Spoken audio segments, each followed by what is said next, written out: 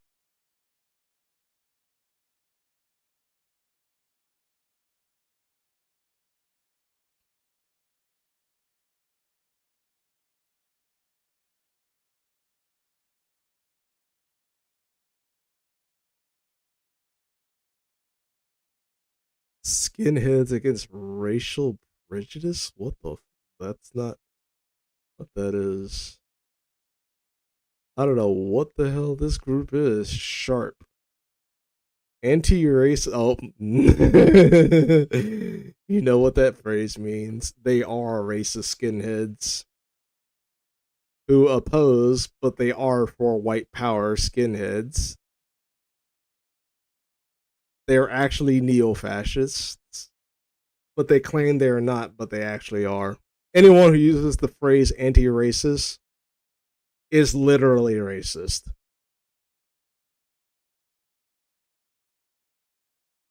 Yeah, I don't see a logo.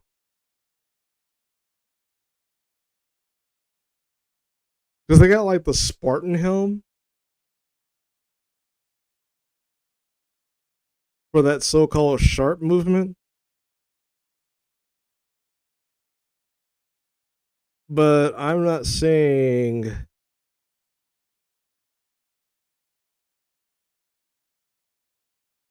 Yeah, there's no logo. I think he's just throwing that out there. There's no logo that looks like that, like at all.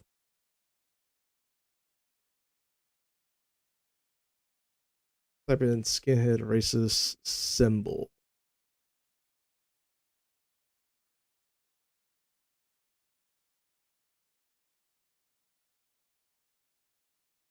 Obviously 8814 with the skull. That's one of their more prominent ones.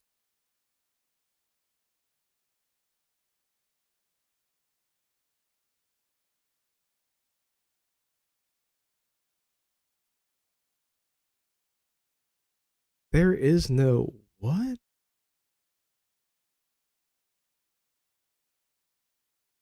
Symbols. Go to the ADL website.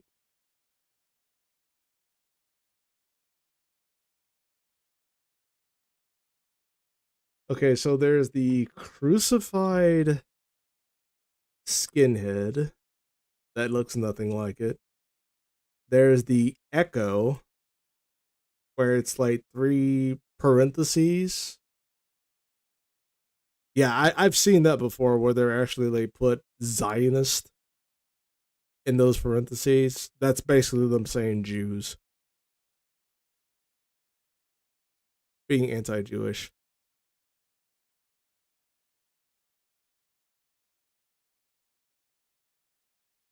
Let me show you. I don't know why it's not pulling it up. You click on it.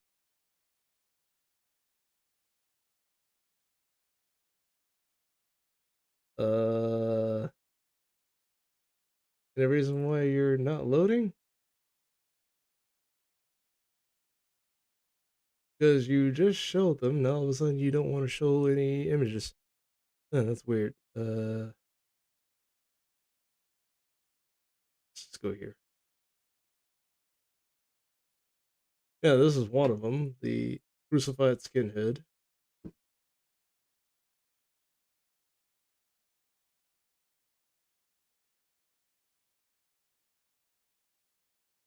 I don't know why it's not showing the other images.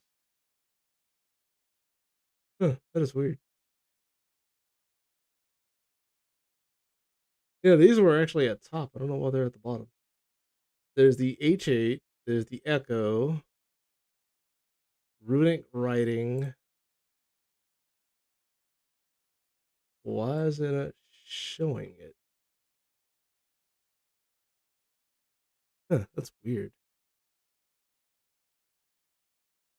Huh. But you guys look that up yourselves. I don't know why it's not actually loading those images. But no, I think he's just trying to create a shield to make himself look sympathetic as a victim. I'm pretty sure no one looked at this and said this looks like a fucking Nazi symbol. And that it was a bad look and coming at a bad time. Which brings us to the last bad faith and otherwise stupid critique I got over and over. Londre, this is such a reach. This one, like many critiques before it, is both bad faith and stupid, and goes hand in hand with the very first dumb criticism, which was that I was doing this for clout. So let's just get this straight for all the glue eaters out there. Reaching is when someone over-exaggerates facts to validate their own opinion. Right. Which is basically what you did. You over-exaggerated on a topic where you're not really showing examples of Loli. You're actually showing examples of anime.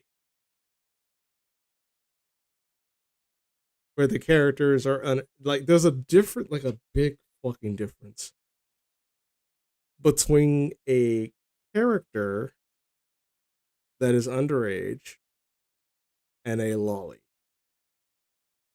right? And because a lot of people don't get their definition straight, you got people calling in real life children lolly.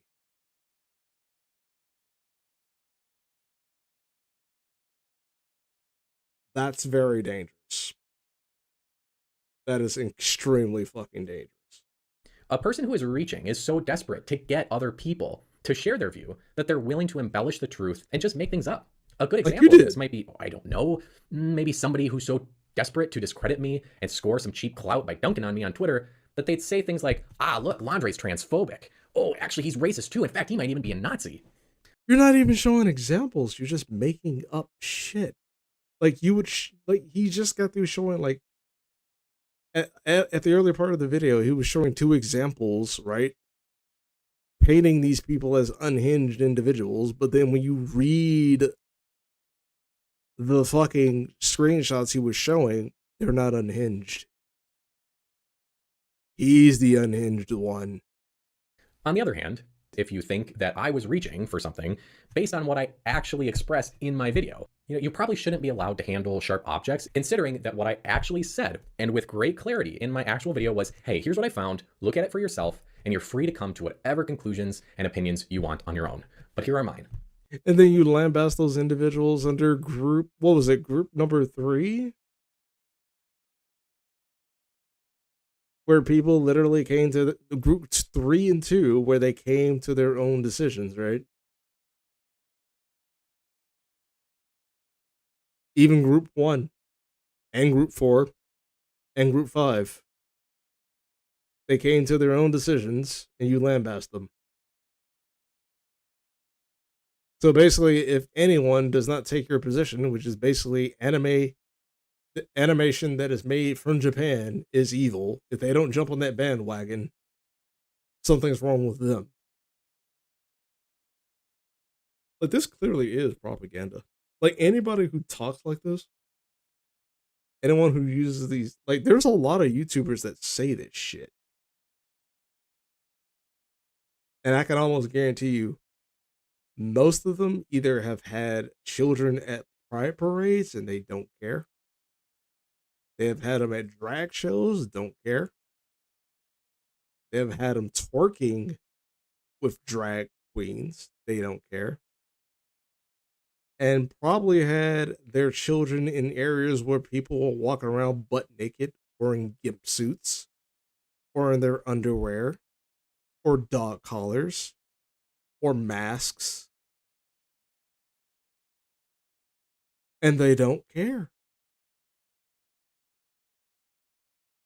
But for some fucking reason, anime, specifically from Japan, by the way, that's a big problem.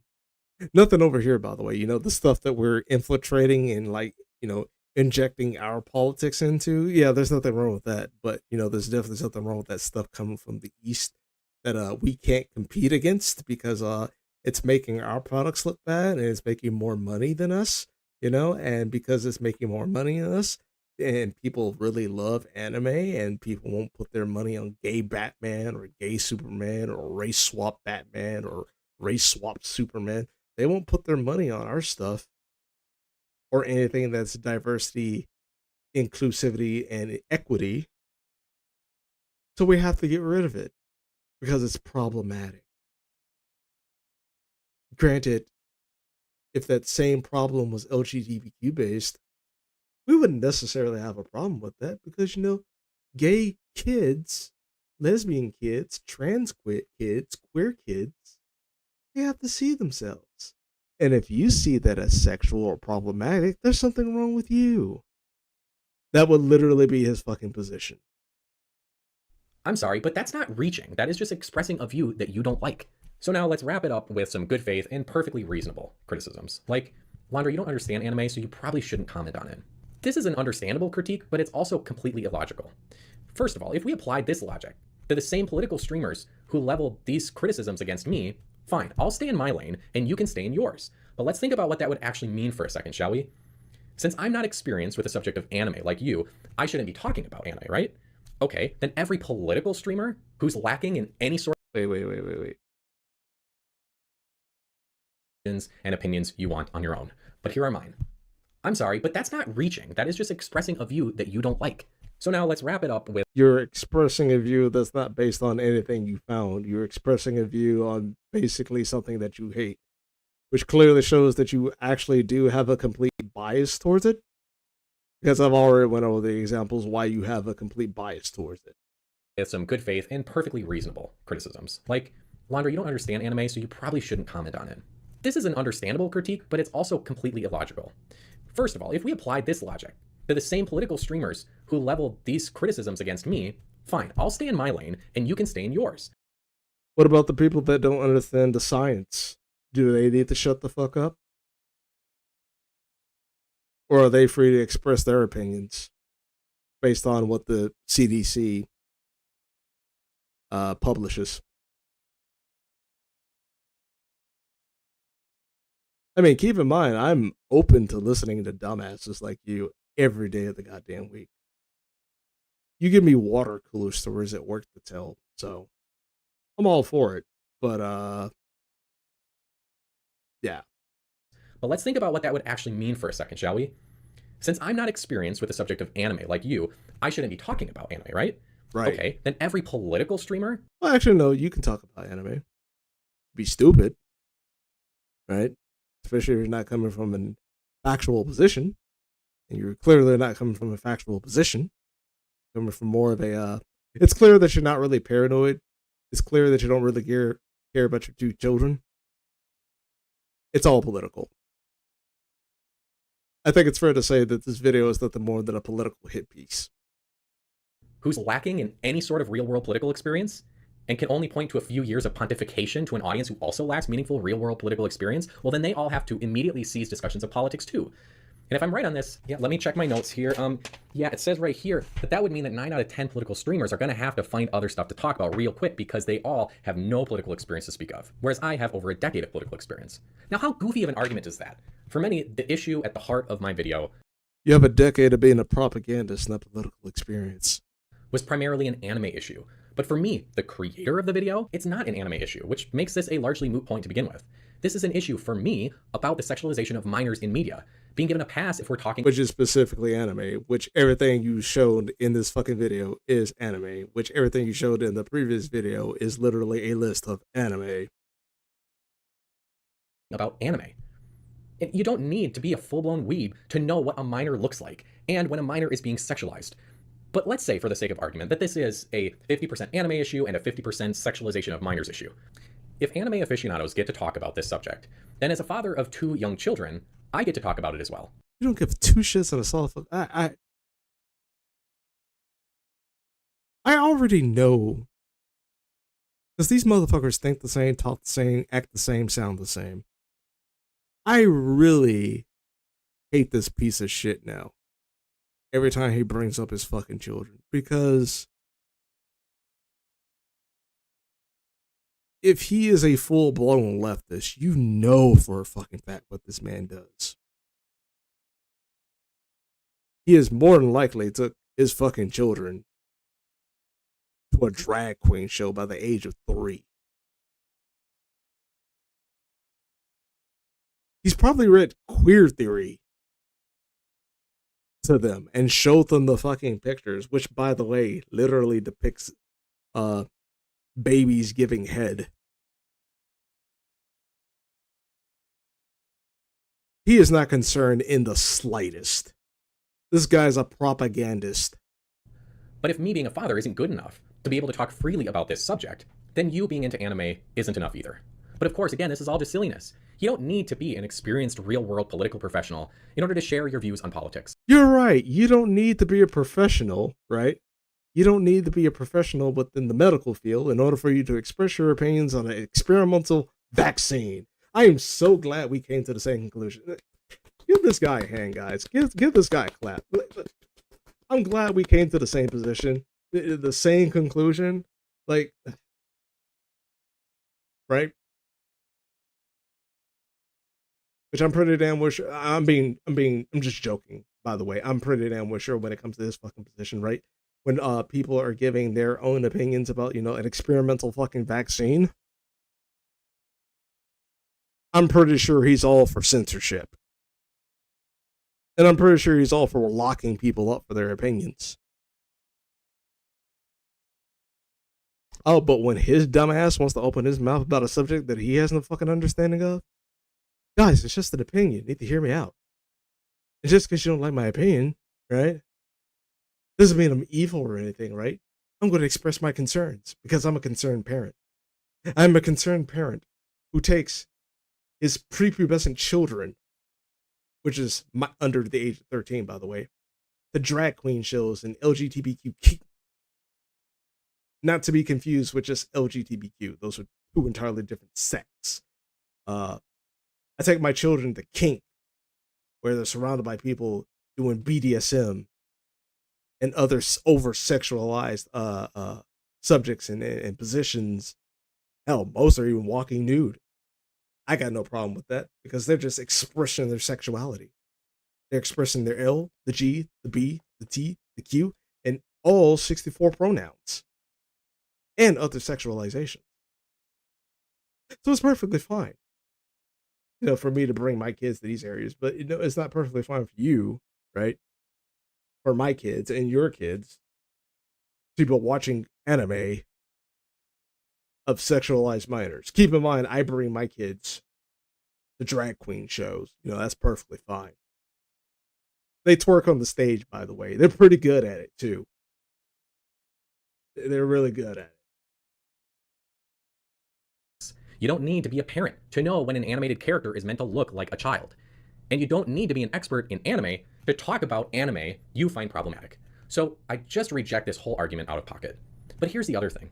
This criticism has a very valid underlying notion, which is that if you're going to talk about a subject that you're not deeply familiar with, there are a few things that you really should do. First, have enough self-awareness to know what you don't know. 2, be transparent. That's a really good tip. You need to take that tip for yourself, good sir. That's a really good tip, by the way. Transparent with your audience when that is the case. And then 3rd, what was that know second one? What you don't know. 2, be transparent with your audience when that is the case. You were never transparent in this entire video.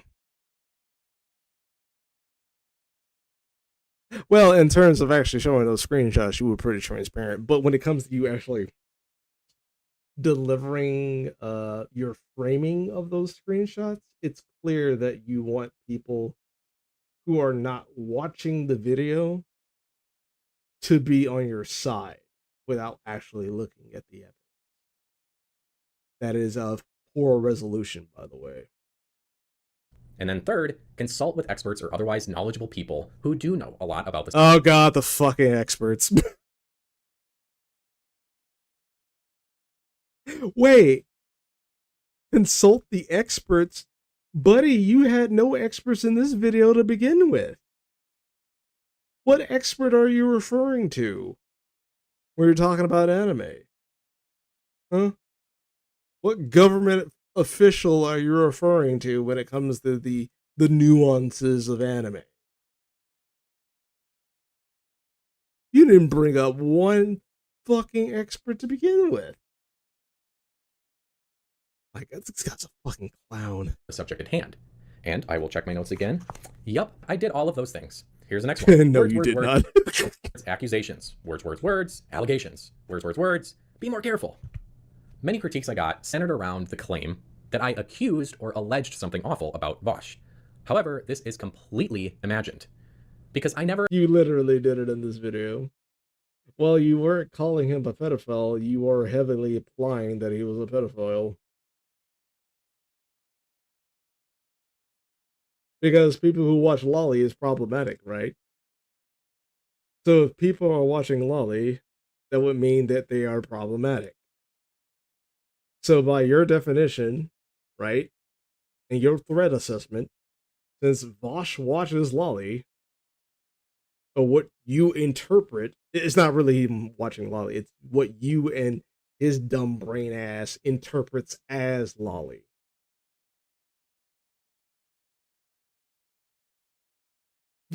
Oh my god. I lost brain cells. What was that? Be more careful. Many critiques I got centered around the claim that I accused or alleged something awful about Vosh. Yeah. You did a lot of accusations. And your accusations are based on loosely interpretations on both not only you, but also Vosh's interpretation of what Loli is. Like, you'll look at a normal anime show and literally call it a Loli. Would it be fair for us to call LGBTQ representation Loli too? And take that away from you, or you gotta safeguard that? However, this is completely imagined. Because I never accused or alleged Vosh did anything. In fact, if you watch the original video again, you'll see that I took great care not to accuse or allege anything of Vosh. Which is ironic because I got so many comments saying that I needed to be more careful of what I said. But these sort of comments could only come from someone who wasn't listening carefully to what I was actually saying. Now, let's be clear about a couple things. First, statements of fact are not accusations or allegations. Second, saying this appears to be the case. A statement of fact is not a allegation.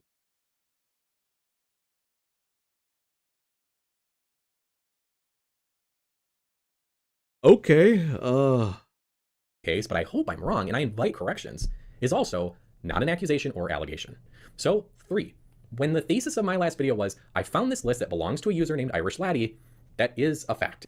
And so too was it a fact when I said, and Vosh is... Right, and that list that you believe is like a long list of problematic fucking shows would imply that whoever watches this or belongs to that list or owns this list is problematic.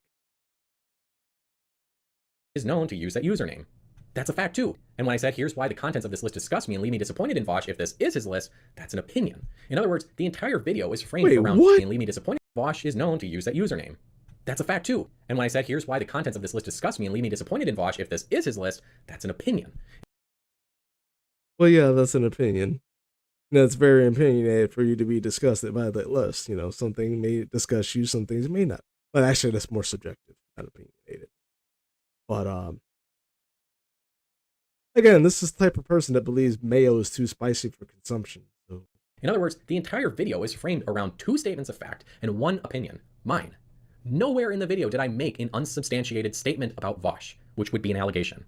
In fact, I purposefully used Vosh's name as few times as possible, and instead made sure only to use the username of the person who created the list on my anime list. You didn't do a good job in that video. In this video, you said that man name pretty much a lot of times. Net, because I didn't want to wander into the area of allegations. So if you believe that I made allegations, I'm sorry. But you are making the allegations in this. So, yeah. Granted, I don't really align with any of you fuckers. I do believe a lot of you are sus. Hypocritical at best, but heavily sus. But let's just say if you do take your children to pride events, you should be arrested for child endangerment. You are believing in a fantasy, either one that you've created for yourself or that somebody created for you. But the last critique we're going to talk about is probably the most reasonable of all, which was, why didn't you contact Vosh before releasing the video? Again, this is a perfectly reasonable question. Unfortunately, though, I have a feeling my honest answer will be entirely unsatisfactory to a lot of you, but here are the reasons why I chose not to contact Vosh for this video. First, I don't trust any streamers. I've made this clear on numerous occasions. Am I listening to a human or a bot?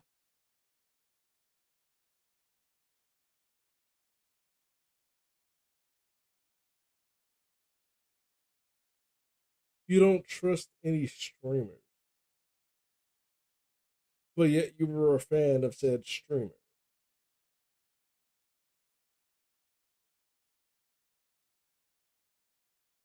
Jesus Christ. Oh my god. Can that trust be earned? Sure. But for me, as a 32-year-old man with over a decade of political experience under my belt, I have learned the hard way, many, many times over, that trust is not something to just give to somebody. It's something a person. Well, you obviously gave that to a person that believe is perfectly fine to own in real life CP, so yeah, you kind of gave that trust kind of willingly there, buddy. And it only took him watching cartoons for you to unsub. Person has to earn. And depending on who you are, it's a lot more difficult to earn my trust. And from my experience, the personalities of streamers is nearly identical to politicians. And since it's incredibly hard for a politician to earn my trust after having worked with so many of them, you vote blue no matter who, motherfucker. Fuck your trust. The same is true for streamers as well. And unfortunately, my reticence to just hand over trust to commentary streamers has been repeatedly validated, as it seems like almost every day a new streamer demonstrates that they are completely untrustworthy, or at the very least hold all the hallmarks of an untrustworthy person. Even more unfortunate, though. By the way, what's his... Does he have a Twitter? Well, obviously he has a Twitter, but is his Twitter handle down here?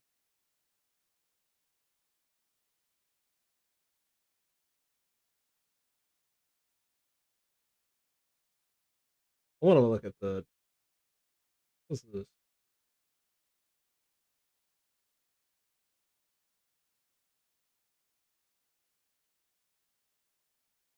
The cost of Loli depends pedophilia trade.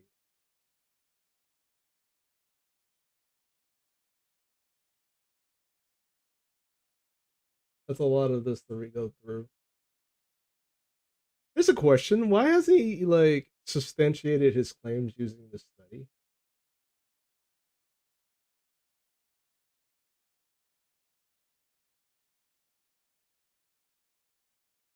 Like, that's a really good question to ask. Like, we done went through 34 minutes of this fucking video, and you have been sitting on research this entire time. What's their definition? A portmanteau of the English word Lolita complex. Wrong.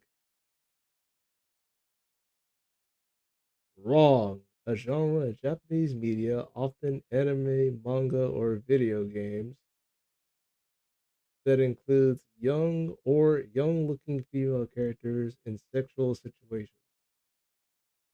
These characters usually appear to be prepubescent and can describe a character as young as an infant. A lolicon can also be used as an adjective to describe a person who is a fan of media that portrays sexualized young female characters.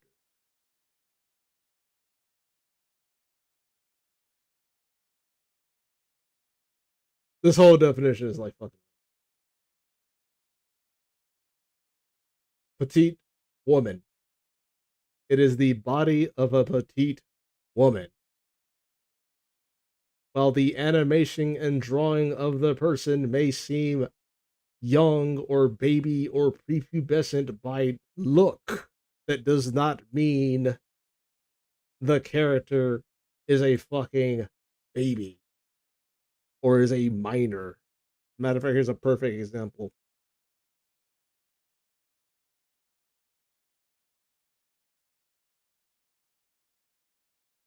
See if I can find one.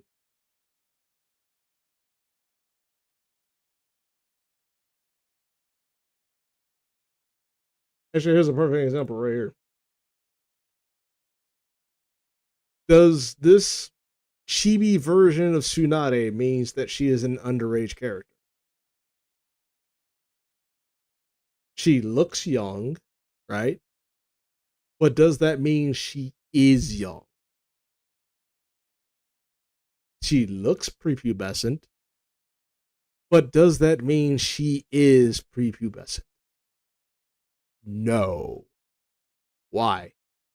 Because literally in the show, Tsunade is a medical ninja who has a jutsu and a vast amount of chakra that allows her to look youthful. She looks like she's in her 30s at best, probably like mid 25 or something like that. But she's actually like what 50 something years old that when she undoes the jutsu, she has wrinkles.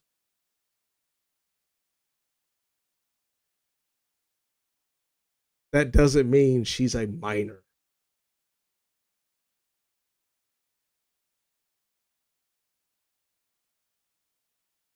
Like, if you look at this, does this make her look like a minor? Does this look like a child? You could say yes, but that doesn't mean she's definitively a child. She's still an adult. You can look at this one, right? Here's another perfect example, right? Does Tsunade and Jiraiya look like children? They look like children. Like the whole look like argument is a subject. It's the most subjective thing, and basically, it's a word game because you can't say no. They don't look like children because that makes you disingenuous. So it forces you to say yes. They do look like children.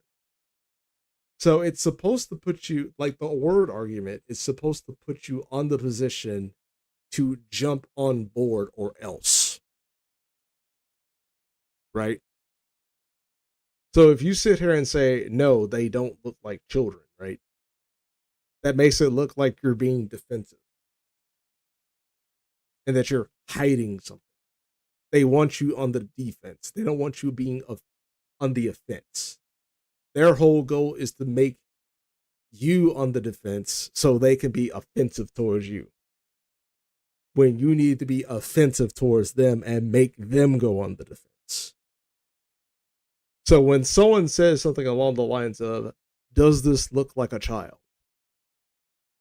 Instead of engaging with the question directly, you engage it indirectly. So when they say, does it look like a child? You go, that looks like a chibi. What? It looks like a chibi. That's a chibi art style. That's not a child. That's an art style. But does it look like, no, it's an art style. But you're not answering, I am answering the question. You just don't like the fact that I know what the fuck this is. That's how you get around that bullshit, that word game bullshit. Don't engage the question directly with a bad faith person. Engage it indirectly. Understand what they're fishing for. Because in some cases, the question that they're asking you is to lead you to where they want you to be. So they can paint you as a bad person if you push back.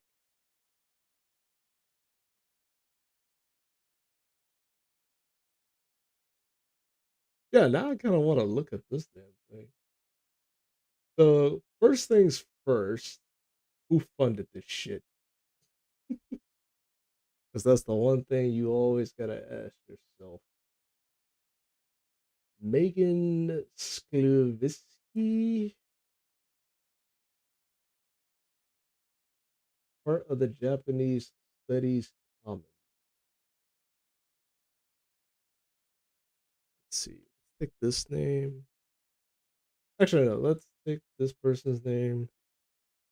and see if we can find anything. Do they have a Twitter?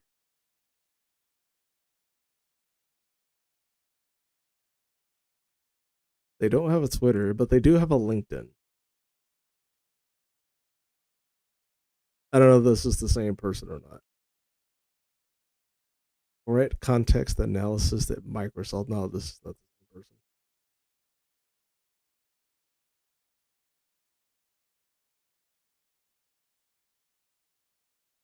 Uh,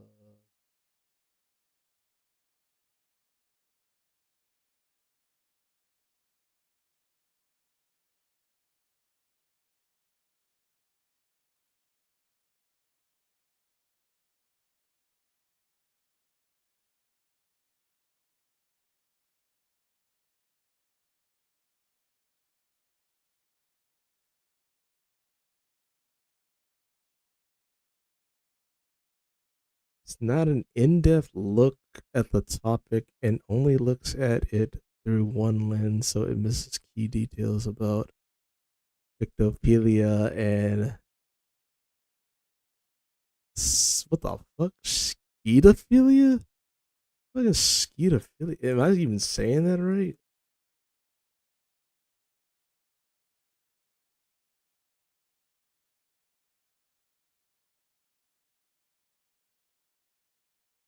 Scediophilia. A paraphernalia in which a person is sexually attracted to cartoon characters.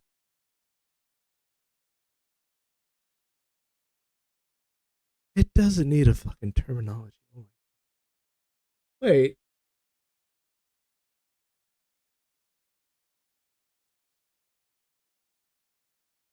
these are like the most unnecessary fucking terms. What?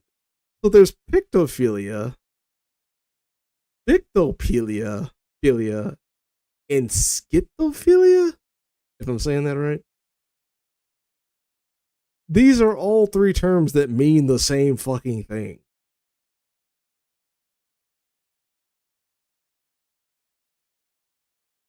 Oh my god, they're splitting hairs. Oh my god, this is literally just splitting hairs. The one by Patrick W is much more in depth and has more to say on this, as he's had a decade of experience on this topic. Exactly, I feel like she didn't really form an argument, if that makes any sense. She left a lot of topics unanswered. For example, in the oppositions to my perspective chapter, she asks the question, can lolicon really be considered pedophilia? And then instead of answering the question, she starts talking about manga translators.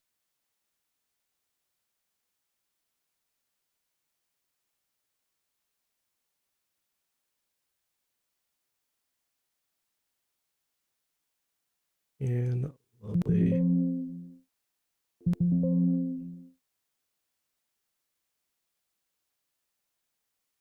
Look up oppositions of your perspective 46.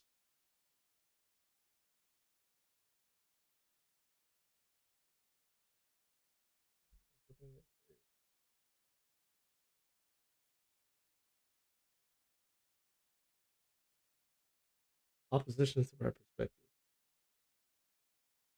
Throughout this thesis, I have attempted to show the ways that pedophilia has developed in the different facets of Japan's society. While it is difficult, it is important to define pedophilia within the context of the topic.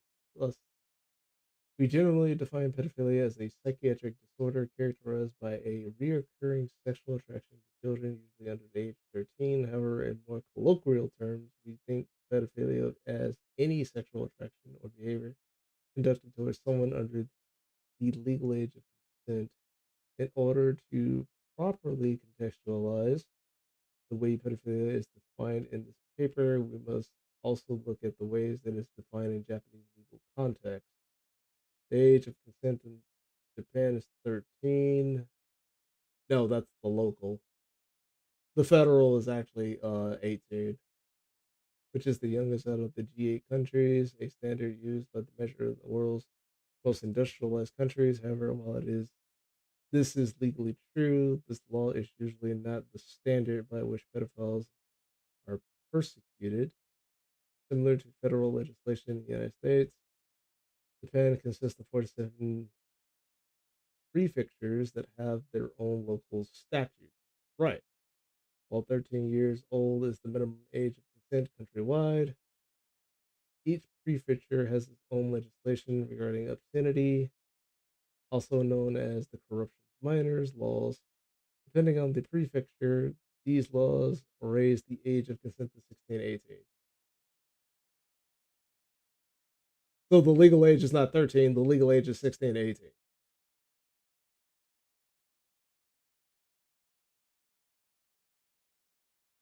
Like you literally just contradicted yourself. Like you want, like she literally just said the legal age is 13, right? But due to the 47 prefectures, the legal age is actually 16 to 18.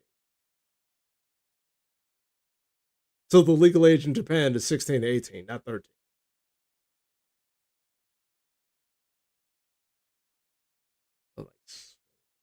I can already tell where this paper's going. I am still gonna give this a read, by the way, and it kind of goes to show you, like, why make this video about Vosh and the rest of these motherfuckers? Like, if you were so concerned about this shit, right? Why isn't your video based off this? Right? Like, somebody asked that, and someone answered that question. If Lolicon was that much of a disturbing factor to you, why is it that your sources are buried in your description, but you never covered it in any of your videos? That makes no sense. This is almost like you probably didn't read the damn. You just said, "Oh, I just found something where this researcher did a topic on Loli, so therefore I'm going to put it down here." Loli pornography, for example. Wait, another important factor to consider is whether or not the sexualization of fictional characters can be truly considered pedophilia. There are opposing opinions on this topic, with some seeing these media forms as pedophilic, while others claim that it's nothing more than fiction. Holocron pornography, for example, is still legal in Japan despite laws regarding pornography in general. Legality gives those who do not see the media as pedophilia a way to satisfy the acceptance of this phenomenon. Many defenders of Holocron pornography, for one, claim that sexualizing drawings cannot be constituted as a real crime and therefore should not be illegal. Right, because there is no person or victim being used or bodily harm, not bodily autonomy is being violated. Right. I would say the only exception to that rule, because you at least have to have some kind of exception kind of discussion, is if the drawing of the character is a representation of a real life person. Right? Like if I drew chibi, if I drew like a young version of the Martin Luther King in an anime, you can make the argument, and someone actually like takes that and they make a fan sexualized version of chibi Martin Luther King with his dick hanging out. It wouldn't be CP, but at the same time, you can classify it under the rule of in real life pornography. So that's the only exception I would actually make to the rule of this kind of discussion. If the character in depiction in question is something that I came out with the top of my head, or is it a person that I am using a reference of, like the point of reference. Let's see. Law is still legal in Japan, blah blah blah. This legality at the hour that in his text, Australia's child abuse material legislation, internet regulations, and justification of the imagination. Mark J. McLeland stated that Japanese scholarship has, on the whole, argued that in the case of Japanese fans, neither the Loli nor the BL fandom represented the interests of pedophiles, since more characters are not objectified in the same manner that actual images of children can be. Rather, they express aspects of their creators' or consumers' own identity. Hmm. I gotta look this guy up. Mark J. Mickle. Hold on, I'm gonna put it in the chat. You can also go to this guy's fucking video and get the document here. It's there. Mark J. McLinland, and the book is called Australia's called Child blah, blah, blah, of the Imagination. I may actually read that book. I wonder if there's like a free, like a PDF of the version. And actually, I do agree with the synopsis here.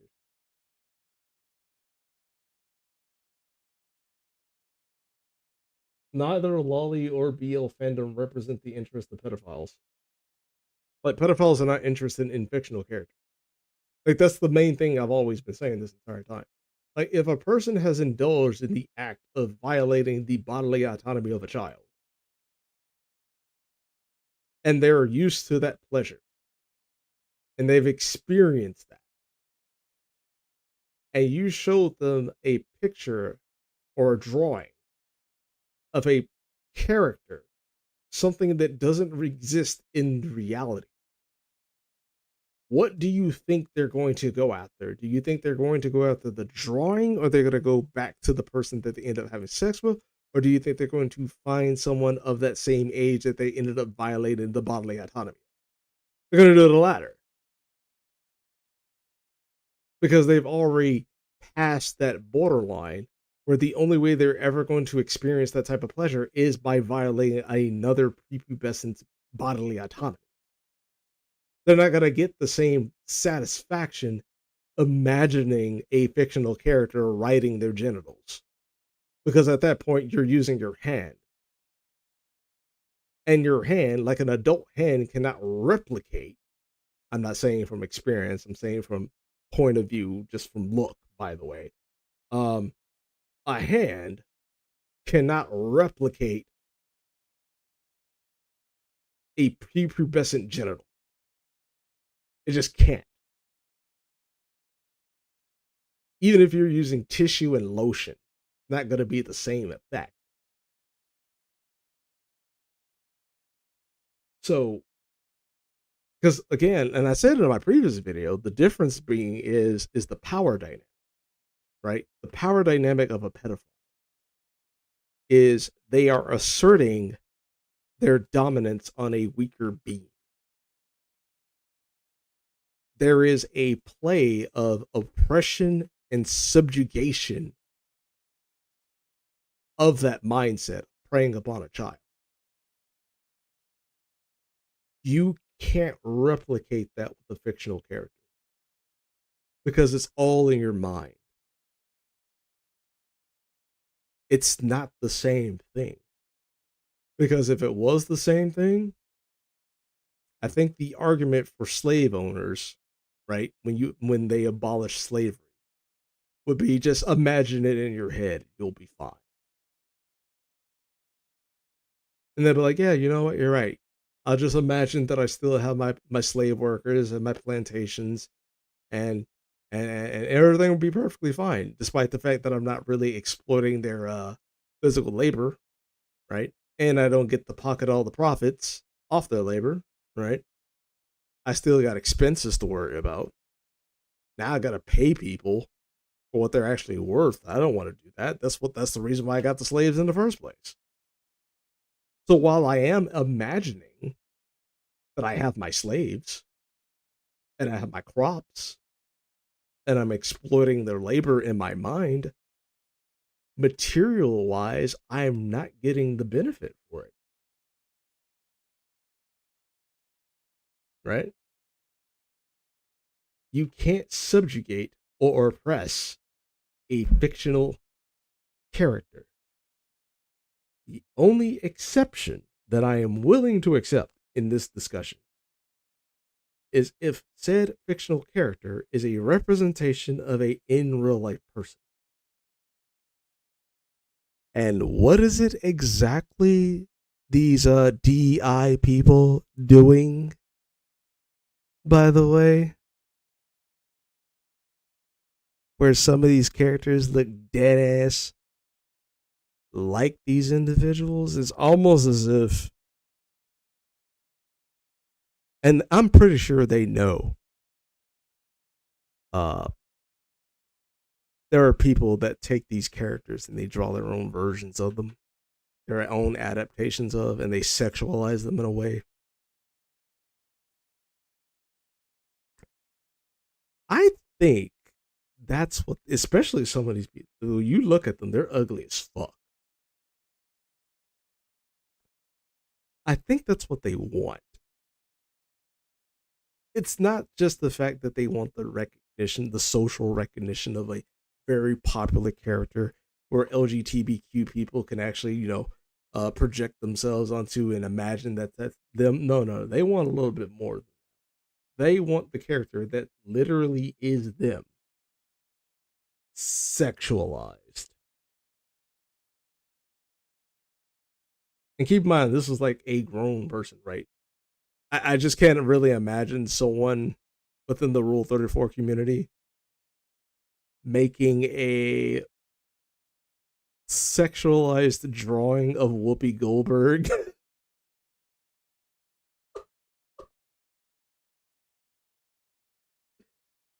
I don't even want to try to find that. Like, I know Rule 34 is a thing, but I don't even want to try to find that. The common consensus in Japan is that Loli is not morally wrong, and I do agree with that. Another outspoken critic of the argument that lolicon pornography equates to child pornography is the well-known translator of Japanese manga, Den Den Kenimitsu.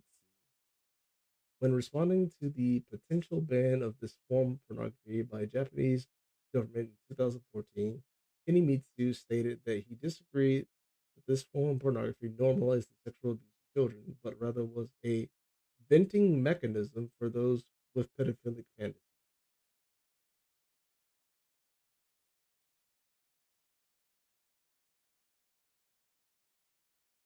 I can see him making that argument,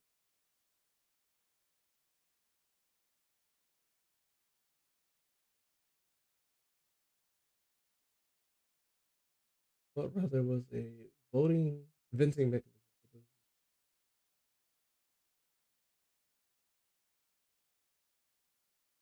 Yeah, I can see someone making that argument. Patrick W. Galbraith, one of the leading researchers in both ideal culture and lolicon in Japan, also does not believe that possession of lolicon should be penalized in lolicon.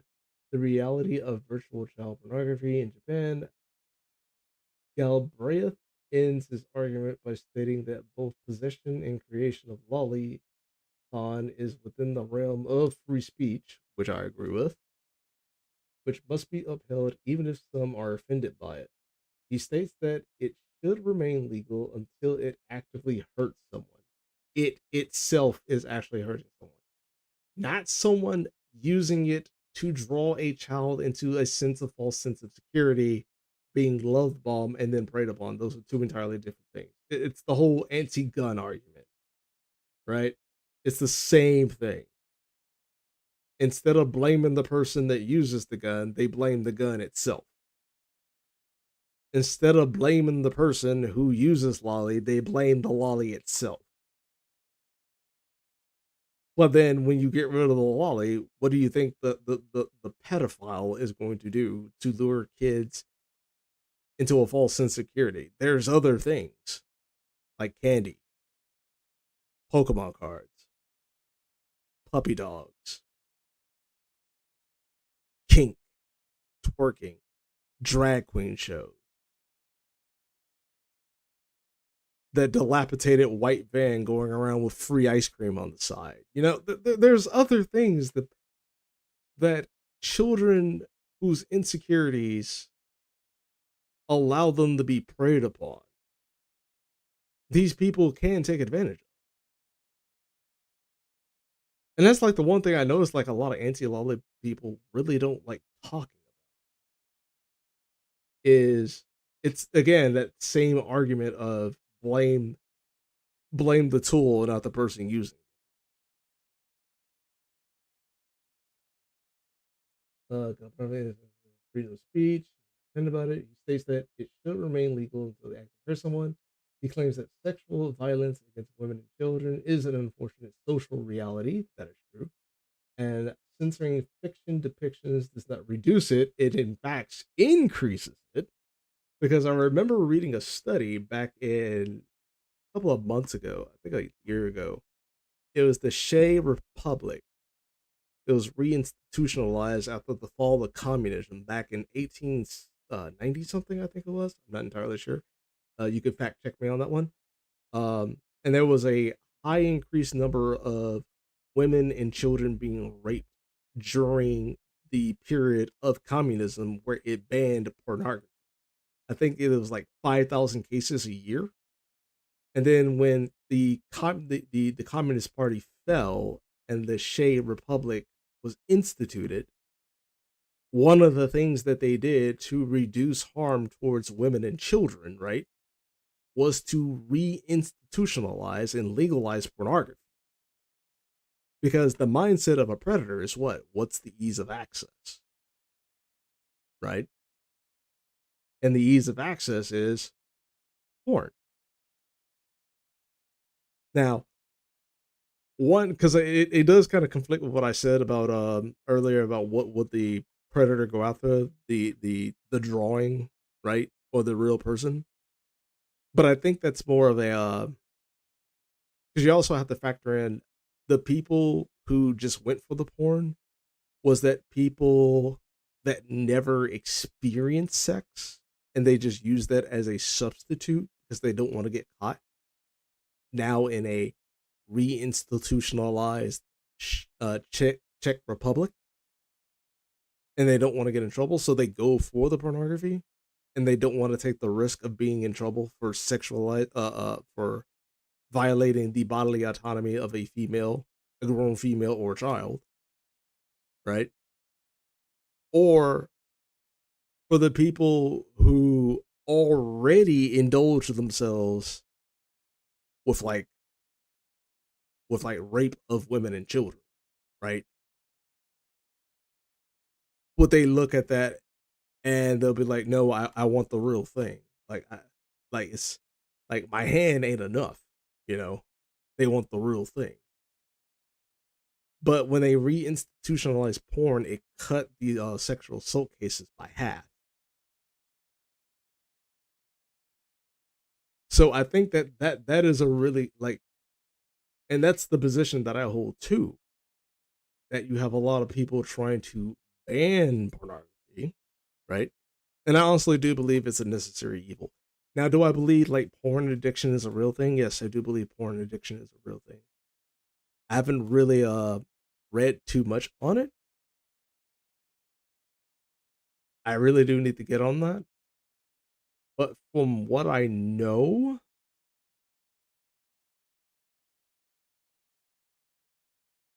actually, I won't speak too much of that because I'm not coming from a position where I read something, so I'm not gonna speak too much on that.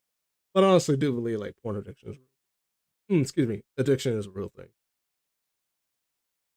Where did I leave off on? He claims that sexual violence against women and children are unfortunate such things, and censoring fiction depictions does not reduce it. It actually, in fact, increases it. It does, however, make it taboo to even imagine sexual violence and denies a space to represent and respond to it. Similar to Kinemitsu's argument, Galbraith believes that this art form can be a way for pedophiles to express their sexual inclinations in an environment that does not directly hurt children. And that's another opinion that I actually have about Loli and Loli Khan, right? I've always said Loli Khan is not a thorn, it's a linchpin, right? So ask yourself this question. Let's just say hypothetically, Loli Khan is secret. And every person who watches this stuff are sexual predators who fantasize having sexual relations with children. If you get rid of it, wouldn't that be akin to releasing the dogs that have a taste for blood for mangling children? Right? Like, what keeps them in check at that point?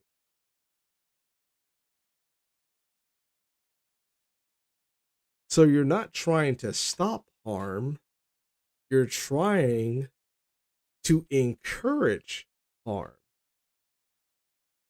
And this is the study this dumbass posted, right? So if he would have took the time to actually read this, and he didn't, by the way, he just posted it. Oh, I found something, a scientific study here, right?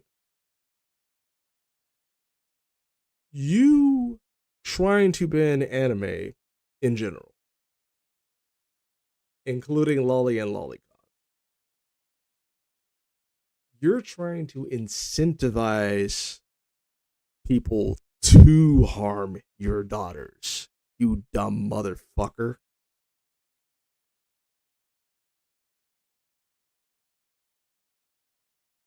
This is what I am talking about, where people are so uneducated on a subject, don't really chew on the facts of the matter. And they think they have all the answers. That what they're actually doing, they think they're fighting against the evil, right? When in actuality, they're actually supporting the evil. Right? It's like the mindset of a person who believes, like, they're fighting white supremacy, right? But then they don't know who are white supremacists. And they end up teaming up with Richard Spencer because that black person's, right, interpretation of white supremacy is, oh, you can do mathematics. You always stressing on people to read books. You're always about, practicing good hygiene or showing up to work on time or exercising or good health and looking good. Right? Those are that person's mindset of what white supremacy is. But because that's his mindset of white supremacy, when he meets a real white supremacist who is genetically inferior, just look at most of the KKK members, right? When they get arrested, right? Look at their arrest photos. They do look like fucking inbreds. That's redacted. No, okay. Yeah, they do look like fucking inbreds.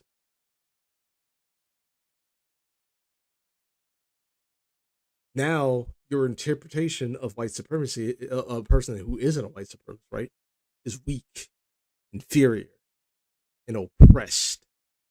And because this person is weak, inferior, and oppressed, you don't consider him a white supremacist. But in actuality, he is a white supremacist. So because this dumbass, old man Londre, didn't read the very fucking study that he has in his fucking description, right? Keep in mind, I didn't even read the whole thing myself, but I'm reading the opposition, the arguments of the opposition, and they do have some pretty strong arguments. And he doesn't even mention them, by the way. Remember how he's so concerned about his two daughters, right? Well, based on this study that you put in your own description, Landre, your daughters would be sexually assaulted. Because if you don't have a gate, right, to keep what you fear over here, when your kids are over here, and you're saying it needs to be removed because it's the sexualization of minors. But then if it was all LGBTQ kind of bullshit, you wouldn't be objective to it. And the pedophiles are not going to go for the LGBTQ thing that is basically the LGBTQ version of what you are against, right? You've removed the gate, the barrier, and you have exposed your two daughters to the hound, the crowd of hungry hounds, and you're patting yourself on the back, going, "I'm a good person because I exposed Bosch." No, you're a dipshit. You're a dipshit. This is the same shit that Mudahar does, Nux Taku does, and a lot of YouTubers do. They are so dumbfounded by what they're talking about that they inadvertently end up supporting the thing that they claim to be against. This is why I'm more of the opinion that they're not pedophiles, right? Like Meat Canyon, right? Where he came out with that fucking video saying anybody who's in the lolicons is essentially pedophiles because lolicon is CP. They're not nefarious by nature. They're just fucking dumb and retarded. That they don't stop to ask themselves, if you remove that barrier, then what? If you honestly do believe lolicon turns people into predators, lolicon turns people into people who want to have sexual gratification with children. If that is what you honestly believe and you want it gone, what keeps these motherfuckers at bay?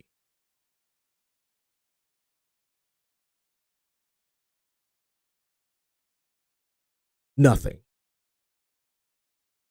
Because then the question you have to also ask yourself is this: are people like Meat Canyon, Mudahar, Nux Taku, are they going to, and all these other YouTubers that's on the anti-lolly side, are these people going to take up service and march up and down the streets protecting children 24 fucking 7? No. They're going to be in their fancy little areas, right? Still making videos, still making money. Like, this is astounding. But then again, he's a leftist, so I'm not really that fucking surprised. I'd just be surprised if I didn't find contradictory information laced in his own fucking video, right? That literally destroys his own fucking claim that Loli is CP. No, Loli is not CP. Loli is the gate. It's the linchpin that keeps the dogs in check. But you're so brainwashed that you look at the gate and say, tear down this wall. Like, the way they look at Loli is the same way people who demand a one-state solution for Israel and Palestine. These are the same fucking people. Granted, most people in Palestine, they are willing and more than likely willing to go on a genocide against Jews, which is a stupid argument. Like, any person who's arguing a one-state solution for Israel and Palestine, they want to see a bloodbath. They either want to see a bloodbath or they're stupid as fuck and they don't really understand what the fuck they're saying. And that's akin to the same thing. You're arguing for a one-state solution while saying at the exact same time, you're a peacemaker. No, you're not a peacemaker. You're trying to egg on a genocide. Just like the whole anti-lolly group. You claimed you're trying to protect children. No, you're not protecting children. You're removing the barricade so children can be preyed upon.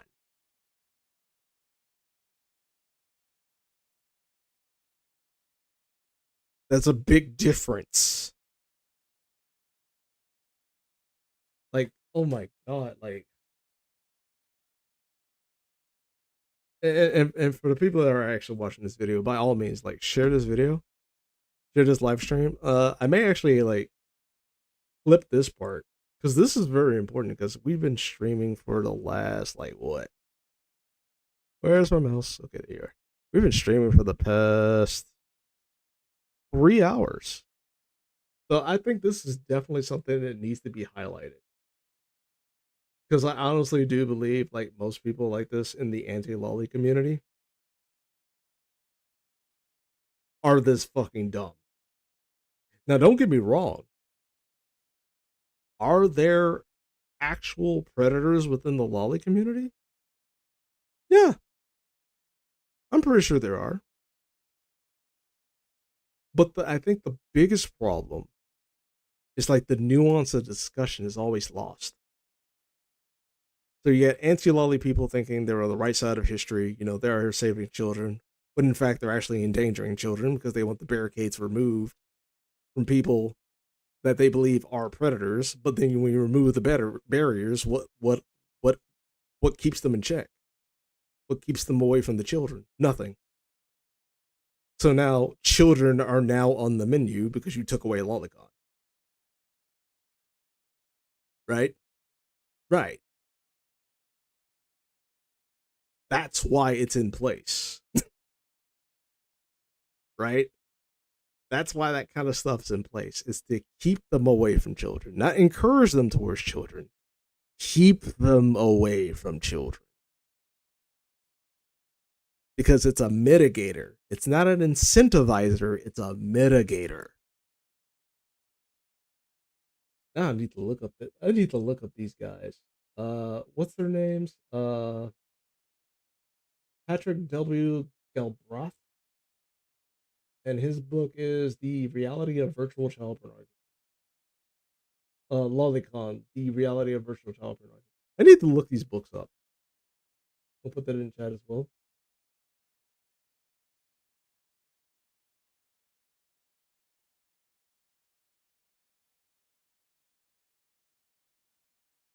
Guys, hit that like, hit that sub if you're actually liking the content. Let me know if you guys actually want some more of this kind of stuff. Because, no, I think it's only fair.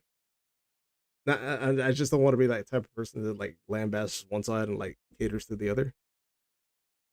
I think it's only fair for me to actually do a live stream on like the lolly community as well. Right? And I think the main thing I think both sides really need to take from this type of discussion is police your own shit. All right? Police your own fucking community.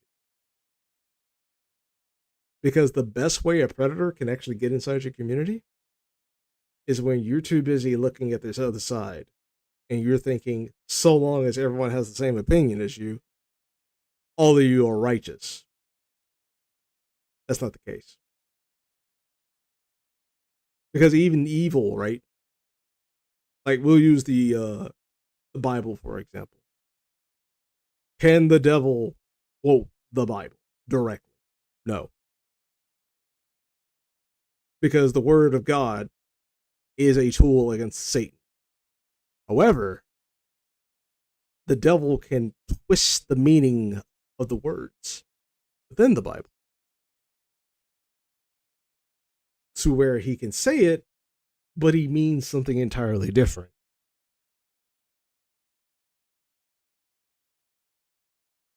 I think that's the one thing both sides really need to take away from on this type of discussion, is that you need to have a level of nuance.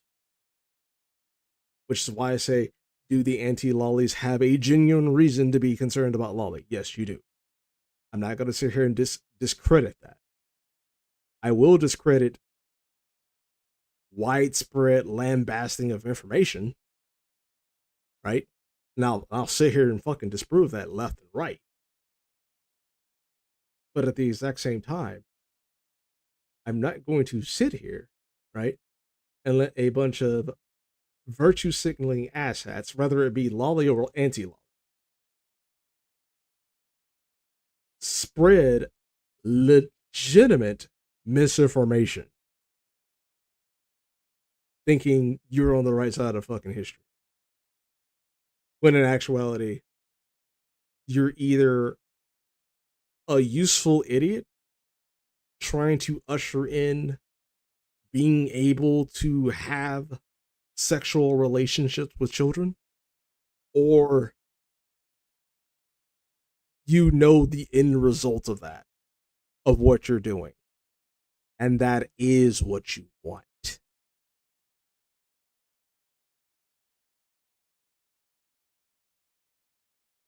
Like, oh my god, like I'm glad I spend like hours talking to myself about this kind of stuff. Like, I'm not ashamed to mention that, by the way. I actually do like talk to myself because like, I usually have a lot of people like ask me like, why do you talk to yourself so much? Because it's like because generally when stuff that I'm really concerned about, the best people, the best person I can talk to is myself.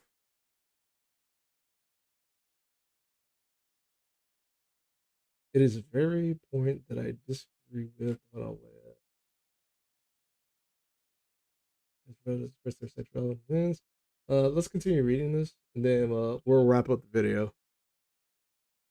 It is a very point I disagree with. While I can agree that there is no literal crime being committed when one creates virtual child pornography, my claim in this thesis is that the normalization and the proliferation of this culture creates a society in which viewing children sexually is not abhorrent.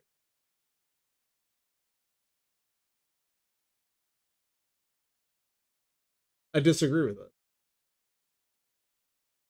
because you're also leaving out the fact that the people who actually watch this content, they can separate reality from fiction. So it's not an issue of the tool. Again, it's not an issue of the story, the tool, ergo lolicon, right? It's not an issue of lolicon. It's an issue of the person who doesn't know how to appropriately use it. That's the issue. This leads to a culture where the sexualization of minors is more acceptable, as proven by the rampant number of young sex trafficking victims and child pornography circulated in Japan. Those are two entirely different things. See, this is what I'm talking about. She's mixing fiction with reality. Unless I'm missing something, is there something? I wonder if there's something in this study that actually has like a correlation of like lolicon and like human sex trafficking. Because you can get rid of lolicon, that doesn't mean all of a sudden all the pedophiles go, you know what? Now I want an adult woman, right? In any case, that would actually increase a market demand for human traffickers. Because now you got this over, like, think about it this way, right? Let's say, for instance, hypothetically, a country has lolicon culture for about 50 years. And a lot of people are into it. And let's just say it's mainstream and the population of that country is 500,000. Not 500,000, 500 million. And we'll say out of that 500 million, 320 million are into the idea of having sexual relations with children, right? And then you get rid of lolicon, right? You ban it. Let's say it's a defense of human nature, and we getting rid of it because it is CP, right? But then now you have a demand. Now we have to use the free market, right? Now you have a demand of a large group of 320 million people who are into the idea of having sexual relations with children. They have no market supply. Where are they going to get that from? They're going to get that from human trafficking. And now that you have that demand, they're going to need that supply to meet that demand. So now that incentivizes human traffickers to kidnap more children. See, Londre, you're endangering your children even more. So now, not only do you have to worry about lolicon, you gotta worry about uh, what's that Spanish word? Now you gotta worry about the bendejo that will more than likely violate your private property rights, bust into your fucking home, tie your weak ass up, and snatch your fucking daughters. And let's be honest, the motherfucker that can, and I'm talking about these motherfuckers, motherfucker can be 5'1", and he can bench press your wife.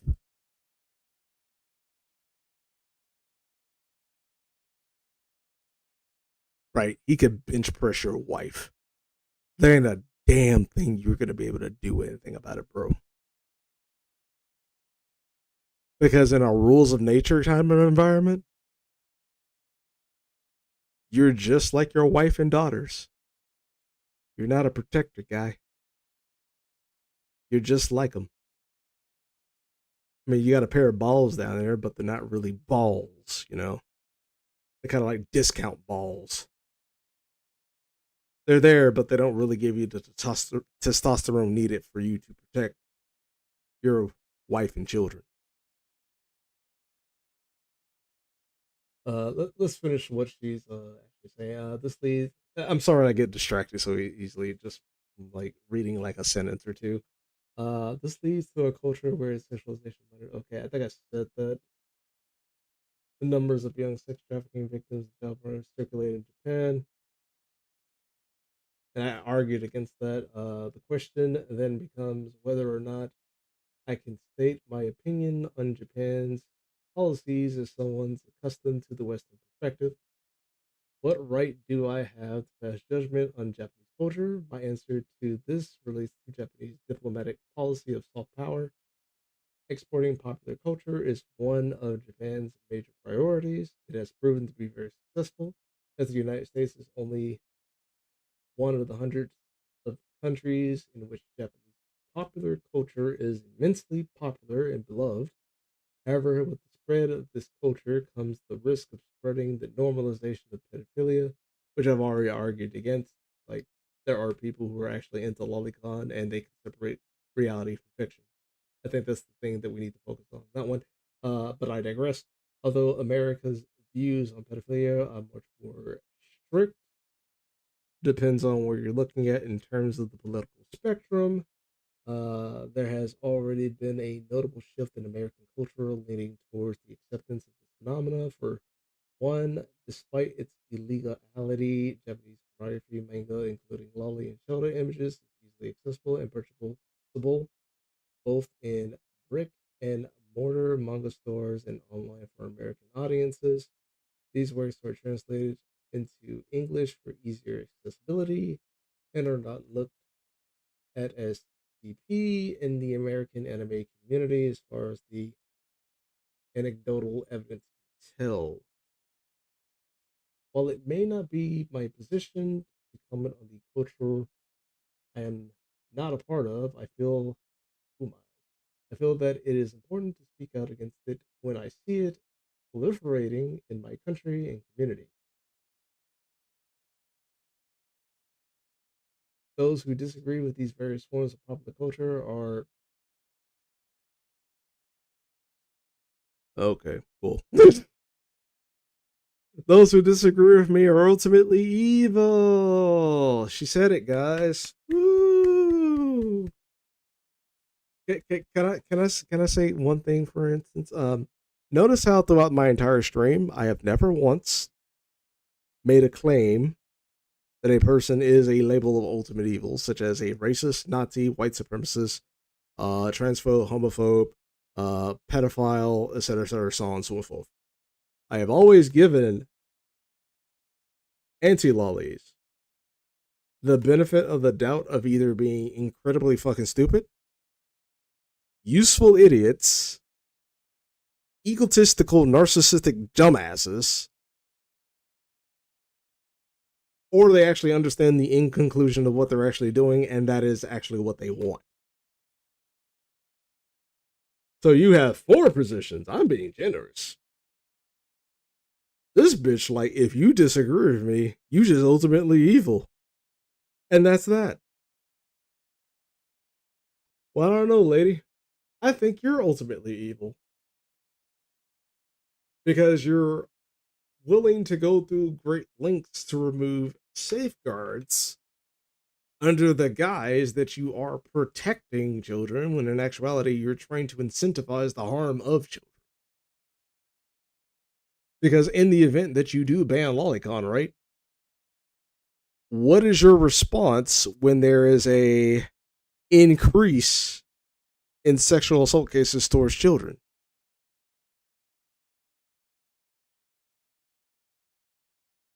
It's like what Thomas Sowell said. You guys need to do some research on Thomas Sowell. You guys have, if you don't have like much of a like a political lens or a view, one person I would recommend looking up and doing some research on is Thomas Sowell. That's Thomas. I'm putting it in the chat. Great person, by the way.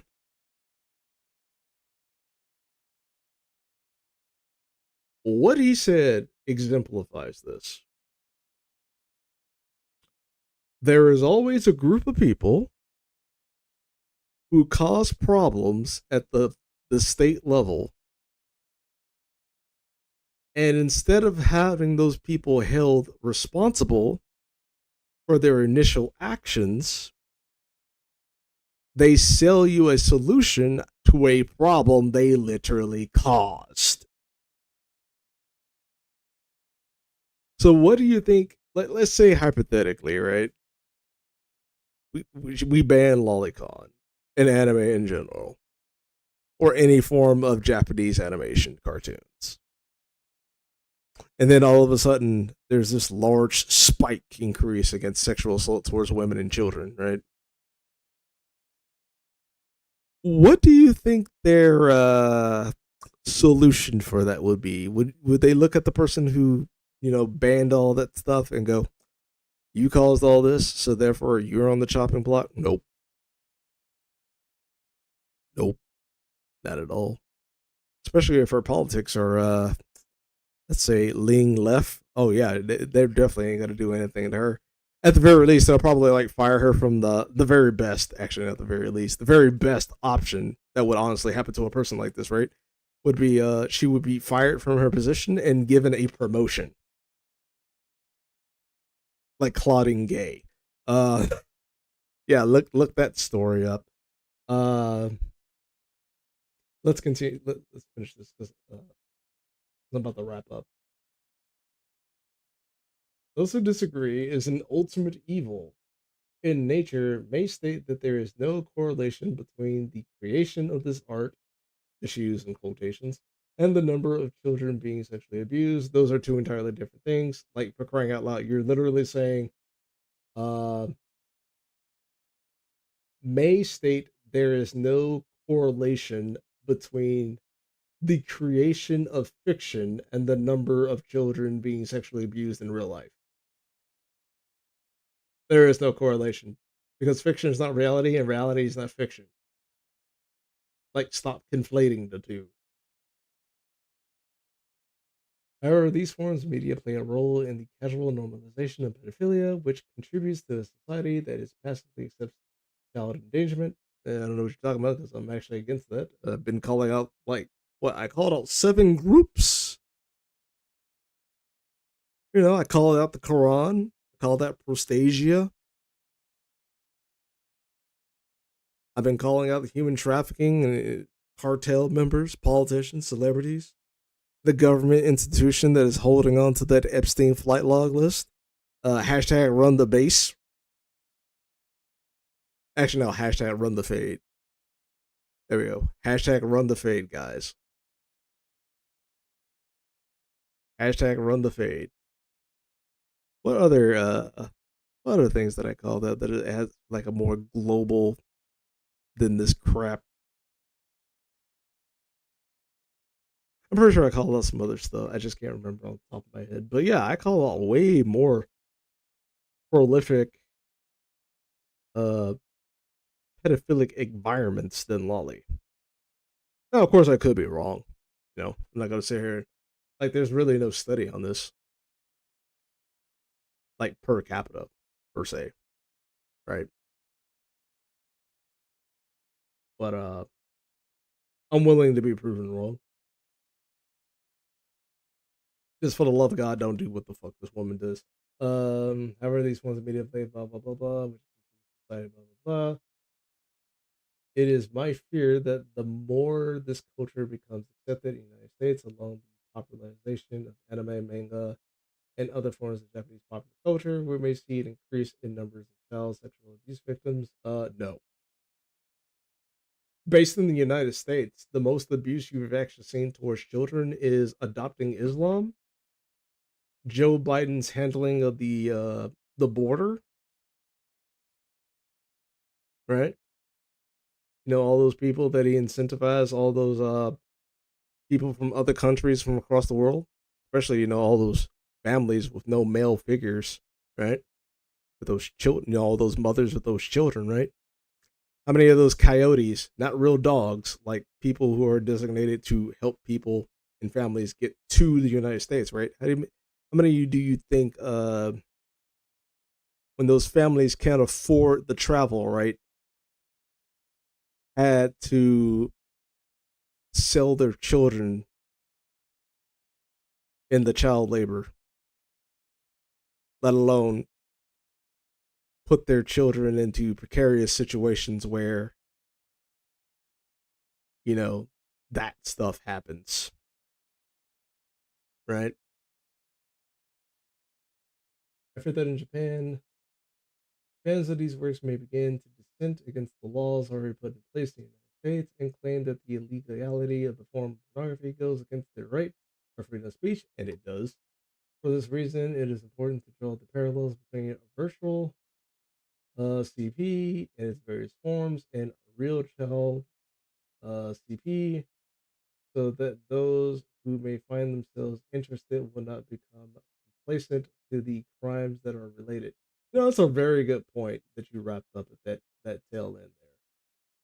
The problem is that this lady literally conflated reality and fiction not too long ago in her paragraph, only to tie at the end of her point that it is very important to draw parallels between virtual and real.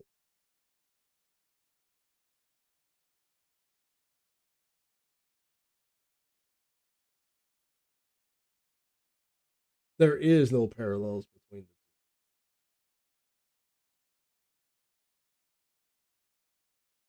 as far as I know.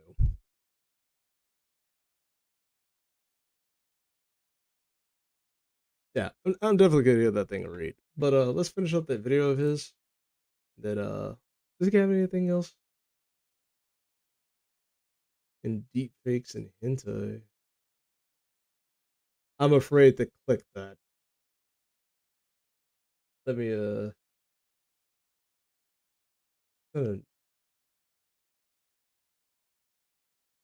okay. I thought that was a slideshow with pictures. Hold on. Let me look at this first.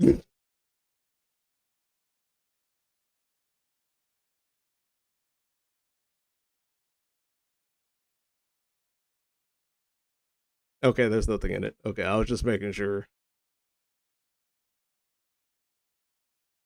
Yeah, I'm definitely gonna read these. Because I feel like he didn't read them. I feel like he just kind of posted it here just to be like, I have something to actually disprove everybody.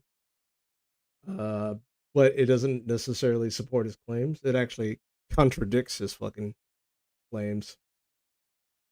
An open letter to woke weebs that consume sexist, pedophilic, and what?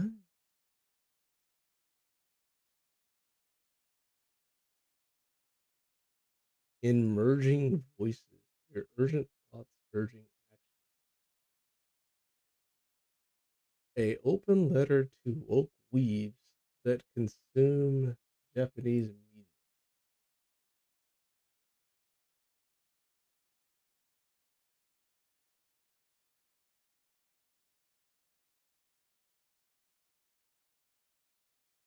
Again, if you honestly believe this is CP, what the hell are you posting? Right? Like, if this is the bust size of an actual child, like, you should be arrested. Like, I don't think they understand this. Like, don't don't you guys realize like the methods you've been doing this entire time? Like, when if it becomes law, like heavy law, anyone who is caught with and or distributing what the government can't interpret as CP will be arrested. You do realize this author would be arrested. This man will be arrested because you just posted a list of 204 anime recommendations, which, by the way, that is, if I was a judge, would fall under the classification of redistributing CP. Yeah, I'm definitely going to. Yeah, I'm definitely going to. Oh, look, his favorite people, Vice. I wonder if he realizes, well, that one person that made that documentary actually advocates for actual pedophiles. I wonder if he realizes that. I don't think he realizes that. Oh man, this whole video has been trash. Like, Then the way that streamers mirror modern politicians in so many ways, we also can't avoid the fact that their most loyal fans often mirror the most cult-like, unquestioning loyalty to their favorite streamers, and don't hold their favorite streamers to the same standards that they hold other streamers to. And this, of course, leads to massive blind spots. And that's why, even though, like many of my subscribers, yeah, you're right. Political tribalism, that's a real thing. And you're part of that too, so you're not exempt. One of my favorite streamers, when it comes to basic matters of trust, I'm not going to suddenly just go with a different standard. The fact is, I treated Vosh like any other streamer. And this leads to a really important fork in the road. Because if you didn't like that I treated him the same way as any other streamer I covered up to this point, then either A, you want me to be a hypocrite and treat him differently, or B, you're being hypocritical. Because I've covered many people outside of the VGG universe, and I've applied these standards to them, and you haven't had any problems with that until now. So when I say that I treated him the same way as everybody else, let's talk about what I mean by that. First, I don't ask streamers about known information that can be verified without their input. Second, I don't need to ask a streamer for permission to share my feelings about known verifiable information, just as they don't need to ask me for permission to respond to my material, or anybody else's. Third, some facts make anyone instantly untrustworthy to me, including finding that you've watched any amount of anime featuring sexual depictions of children in anime videos. Again, this has been my approach with every other streamer that I've covered up to now, and it hasn't been an issue until now. And I know that a lot of you will not like that answer, but it's the truth. And so with all of that stuff being said, with all those critiques being covered, damn, I hope you enjoyed this video. It was another real fun one. I wanted to get this out before the new year so that we could just get it out in 2022 and move on into the new year and never have to deal with it again. But somehow I don't think that's going to work out that way. Happy New Year. If you liked the video, do the thing, comment, like it, share it, do that stuff. If you didn't, I don't even have to tell you what to do because I have a really solid feeling you're going to do all the things anyway. You're probably going to smash the dislike button, which is fine. You're probably going to leave a bunch of nasty comments. That's fine too. And you're probably going to do some things on other social media platforms, but you know what? I still love you anyway. And I hope you too, especially. Your love is a fake love. Oh my fucking god. Okay, we're done with this guy. Oh my god. But we definitely gotta watch this video right here. Right? Right now it's like 10:17. We definitely gotta watch this video where he tries to warn you about Vosh. This is the one where this was on that day, right? February 11th. February 19th. Okay. Yeah, so February 19th, that's when he comes out with his celebratory video. Oh, and look at that. Now that the video actually has a overwhelming positive, like and dislike ratio, now all of a sudden he doesn't want to fucking hide it. Funny how that works, right? Right? Funny how that works.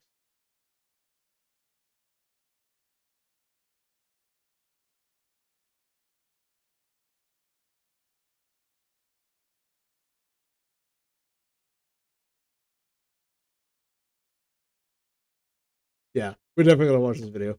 So I may actually do another live stream tomorrow, which would be our part 3 of this discussion.